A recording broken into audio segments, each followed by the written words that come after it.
Hello guys, आप सभी का स्वागत है हमारी इस वीडियो में। आज की वीडियो में हम आपको आपने जो हितग्राही प्रोफाइल का पंजीयन किया है उसका अगर आपने केवाईसी नहीं कर पाया है, जिसके कारण से आप स्कॉलरशिप भर नहीं पाएंगे। स्कॉलरशिप का जो जब तक आप केवाईसी नहीं करेंगे, आधार कार्ड से वेरीफाई नहीं करेंगे, जब तक आप स्कॉलरशिप का फॉर्म नहीं भरेंगे। इसलिए चलते हैं, आज हम आपको बताएंगे कि आधार कार्ड से एमपी टास्क पर आधार की केवाईसी कैसे करें। तो चलिए चलते हैं। हमें स्क्रीन पर आपको सर्च कर लेना है MP task. MP task search करने के बाद आपके पास लॉगिन का ऑप्शन आएगा। आपने जो पंजीयन किया था, आपके पास जो यूजर आईडी और आपने जो पासवर्ड बनाया था उसको आपको इसमें फिल कर लेना है। फिल करने के बाद आपको एक कैप्चा भी फिल कर देना है। फिल करने के बाद आपके पास ऐसा इंटरफेस आ जाएगा। लॉगिन कर लेना है आपको। लॉगिन करने के बाद आपको ऐसा इंटरफेस दिखाई दे रहा होगा, you would like to update date of birth before e KYC. मतलब डेट ऑफ बर्थ अपडेट करने से पहले आपको ई केवाईसी करनी होगी। तो आपको यहाँ पे नो का ऑप्शन कर देना है। नो है तो नो का ऑप्शन करने के बाद आपको यहाँ पे दिख रहा होगा, कृपया आधार नंबर दर्ज करें। तो चलिए हम अपने आधार नंबर दर्ज कर लेते हैं। चलिए मैंने आधार नंबर फिल कर लिया है। इसके बाद में कैप्चा भी चलिए दोस्तों, मैंने कैप्चा भी फिल कर लिया है। इसके बाद आपको नीचे दिख रहा होगा एक बॉक्स में आधार नंबर का धारक आदिम जाति कल्याण विभाग को, इसको आपको फिल कर देना है, आपको टिक कर देना है इसको। इसके बाद आपको नीचे ई केवाईसी विकल्प का चयन करें। अगर आप बायोमेट्रिक के द्वारा करना चाहते हैं तो आप बायोमेट्रिक के द्वारा कर सकते हैं, और अगर आप वन टाइम पासवर्ड के द्वारा करना चाहते हैं यानी कि ओटीपी के द्वारा, तो आप ओटीपी पर क्लिक कर सकते हैं। इसके बाद आपको यहाँ दिख रहा होगा ओटीपी प्राप्त करें। ओटीपी प्राप्त करने के लिए आपको इस पर क्लिक कर देना है। हेलो दोस्तों, मैंने ओटीपी फिल कर ली है। इसके बाद आपको ओटीपी सत्यापित करें पर क्लिक करें। आपको ओटीपी सत्यापित पर क्लिक कर देना है। इस पर क्लिक करने के बाद आपके पास कुछ लोड मिलेगा। इसके बाद नया आपके पास फिर आ जाएगा। हेलो दोस्तों, तो ओटी फिल करने के बाद आपके पास ऐसा इंटरफेस आ जाएगा, यानी कि आपकी केवाईसी हो चुकी है। इसके बाद आप अपना स्कॉलरशिप का आवेदन यानी कि एप्लीकेशन अप्लाई पर क्लिक कर सकते हैं। तो आपको नीचे लिंक दिख रही होगी PMS, इस पर आपको क्लिक कर देना है। क्लिक करने के बाद यहाँ पर पहला ऑप्शन आपको दिख रहा होगा एप्लीकेशन अप्लाई, तो आपको इसी पर आपको क्लिक कर देना है। इस पर नहीं, ऊपर वाले पर। इस पर क्लिक करने के बाद आपको एडमिशन वर्ष लिखना होगा। आपने किस वर्ष एडमिशन लिया है, तो यानी कि आपको 24 और 25 में आपने एडमिशन लिया है, तो आपको इस पर कर लेना है। इसके बाद आवेदन के प्रकार, यानी कि आप अगर आप फर्स्ट सेमेस्टर में हैं, एमएससी कर रहे हैं, तो फर्स्ट सेमेस्टर के आपके पेपर हो चुके होंगे, तो आपका सेकंड सेमेस्टर का वो क्या एडमिशन हो रहा होगा। इसका आप फ्रेश में ही करेंगे। अगर आप बीए या बीएससी बीकॉम कर रहे हैं तब भी आप फ्रेश में ही करेंगे। और कोर्स वर्ष आपको कर लेना है फर्स्ट ईयर, यानी कि फर्स्ट ईयर। तो आपको यहाँ पे गो फॉर अप्लाई पर आपको क्लिक कर देना है। इस पर आपको क्लिक करने के बाद आपके पास ऐसा इंटरफेस आ जाएगा। ऐसा इंटरफेस आने के बाद आपको महाविद्यालय के राज्य का नाम आपको चुन लेना है। चलिए मैं चुन लेता हूँ मध्य प्रदेश।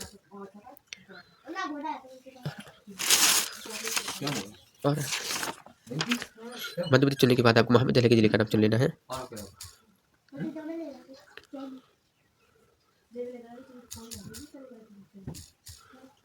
चलिए मैंने महाविद्यालय के जिले का नाम चुन लिया है।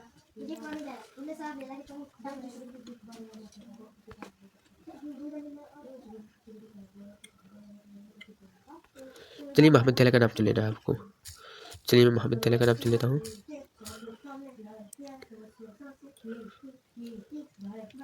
आप प्रवेश तिथि चुन लीजिएगा, आपने किस तारीख को एडमिशन लिया था।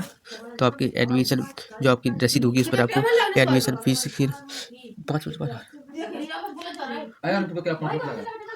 तो आपको एडमिशन पर देख लेना है किस तारीख को आपने एडमिशन लिया था। चलिए मैं डाल लेता हूँ।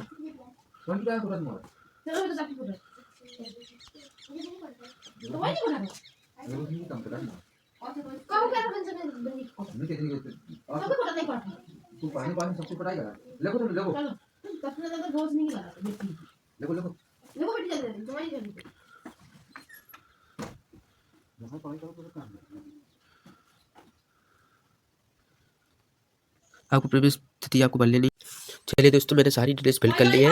आपको यही डिटेल्स फिल कर लेनी है आपको देख करके, और इसके बाद आपको सेव एंड नेक्स्ट पर आपको क्लिक कर देना है। अगर आपके पास पैन नंबर दर्ज है तो आप पैन नंबर डाल सकते हैं, अन्यथा नहीं भी डाल सकते हैं, कोई दिक्कत नहीं होगी। चलिए तो सेव एंड पर आपको नेक्स्ट पर क्लिक कर देना है। इस पर क्लिक करने के बाद आपके पास क्या आप दर्ज की गई जानकारी के साथ सेव करना चाहते हैं, तो आपको कर लेना सेव एंड। यहाँ पे आपको यहाँ पे हाँ ऑप्शन दिख रहा होगा, तो आपको इसी पर क्लिक कर देना है। हाँ ऑप्शन पर क्लिक करने के बाद आपके पास ऐसा इंटरफेस आ जाएगा। ऐसा इंटरफेस आने के बाद आपके पास ऐसी डिटेल्स आ जाएगी। अगर आपको इसमें कुछ भी बदलाव करना है या आपको वार्षिक आय घोषणा पत्र देखना है तो आप ये देख लीजिएगा। आपके पास कोई गलती होगी तो आप इसको सुधार भी सकते हैं। आइए दोस्तों, आपको सब डिटेल्स देखने के बाद आपको इसके बाद आपको सबमिट के ऑप्शन पर आपको क्लिक कर देना है। आपको यहाँ पे एक बॉक्स दिख रहा होगा, मैं यहाँ घोषणा करता हूँ, आपको इसको टिक कर लेना है। टिक करने के बाद आपको यहाँ पर ऑप्शन दिख रहा होगा सबमिट का। आपको सबमिट वाले ऑप्शन पर आपको क्लिक कर देना है। क्या आप उसको क्लियर करना चाहती हैं तो आपको यहाँ पे आपको क्लिक कर देना। यहाँ पे आपको क्लिक करने के बाद आपके पास ऐसा इंटरफेस आ जाएगा। इसका मतलब आपका इसका फॉर्म आपका भर चुका है। चलिए मैं आपको चेक स्टेटस पे आपको दिखा देता हूँ। आपको यहाँ पे एप्लीकेशन स्टेटस को आपको चेक कर लेना है। देख लीजिए दोस्तों, यहाँ पे फ्रेश आ चुका है आपका एप्लीकेशन। आपका जो स्टेटस देख सकते हैं पेंडिंग फॉर वेरिफिकेशन, यानी कि आपका वेरिफिकेशन कॉलेज की बात होगा। चलिए आपका दोस्तों आपका जो एडमिशन हो चुका है, स्कॉलरशिप का फॉर्म भर चुका है। चलिए दोस्तों चलते हैं, अगली वीडियो में मिलेंगे। Thank you.